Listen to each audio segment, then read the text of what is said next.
Hey,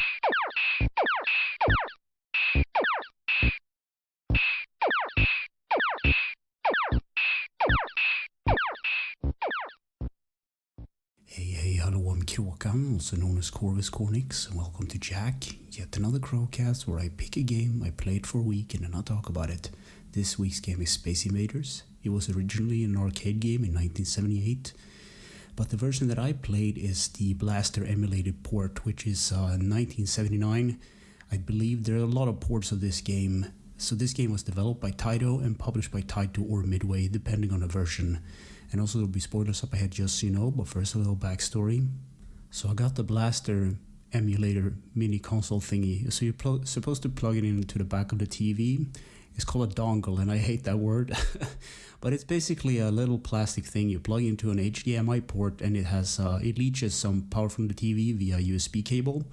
And it has a couple of games built into it. So originally I was supposed to play Star Wars because my copy is lost long ago, but I figured it was on there, so I might as well try it.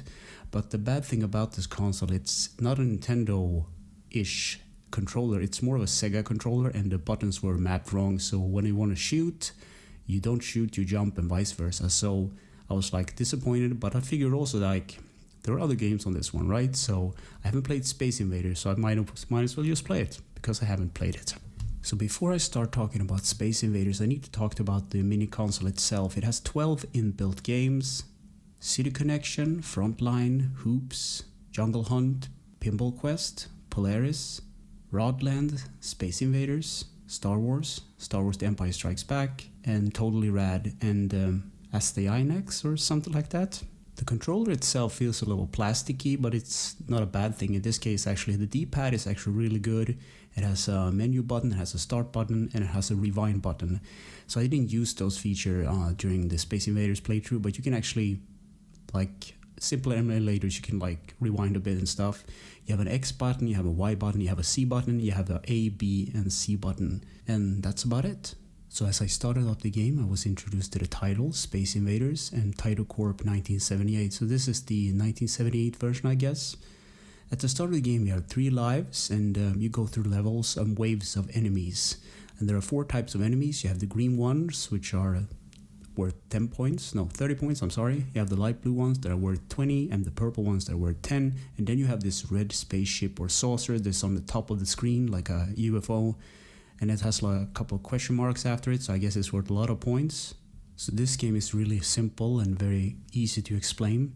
There are these rows of alien creatures slowly scrolling down to the surface, where you, a little tank or whatever you are, like a cannon maybe, are defending. So you have these red barriers that you can shoot and the enemy can shoot at, and they kind of block up some shot.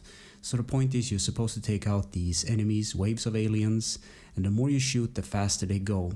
And they get harder to hit, basically. And on the top of the screen, you have the red saucer that gives you extra points.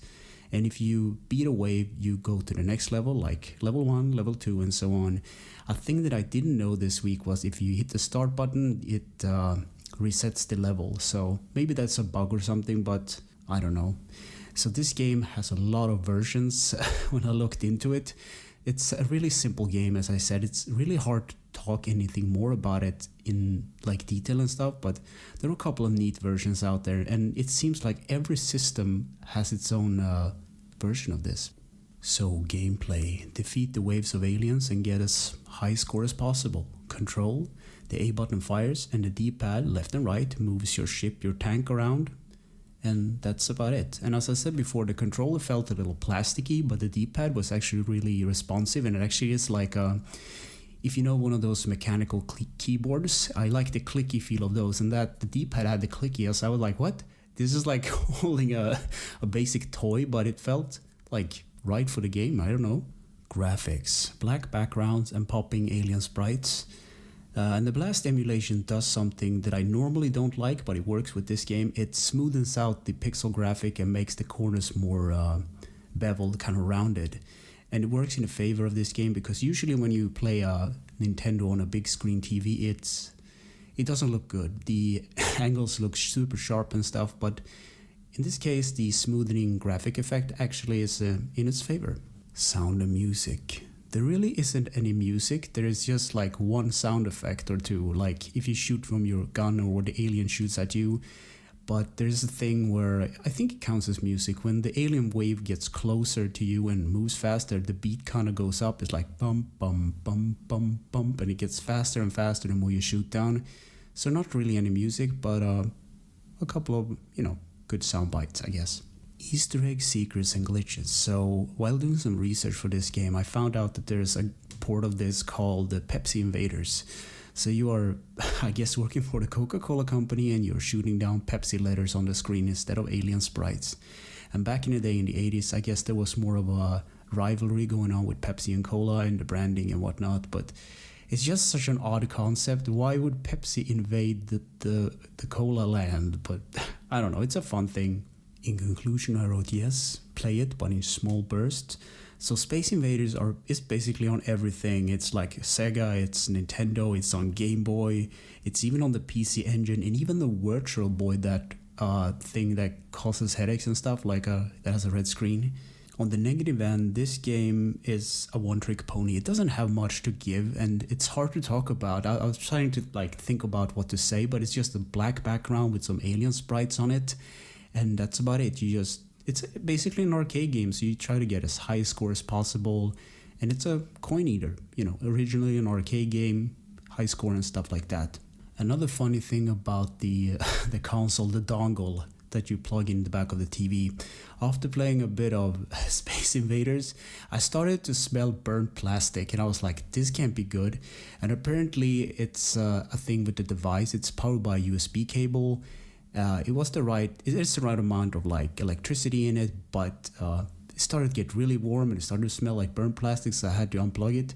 So I don't know, it's a cheap pirated Chinese knockoff console, and it's just one of those things you get for shits and giggles. It's just a fun thing to try, but I don't think I will be playing a lot on it, because if it's malfunctioning and it starts to burn, I will not like to risk my TV on just for that little plastic dongle thingy. But I guess I can end on a good note here. There is a version of this which I highly recommend. While doing some research, I found out that there's a game called Space Invaders Forever. And it's basically Space Invaders on steroids. It has a lot of cool effects and everything, and it's on, I believe, Xbox and the PS4. And it's more or less everything with some cool visual effects. So I recommend you play that version instead. I mean, this game is playable in short bursts, but it's not something that I will fully recommend. On the other hand, the Space Invaders Forever one looks really good, so I probably should have reviewed that copy instead, but maybe later in the future or something. So anyway, thanks for listening and or watching, and take care.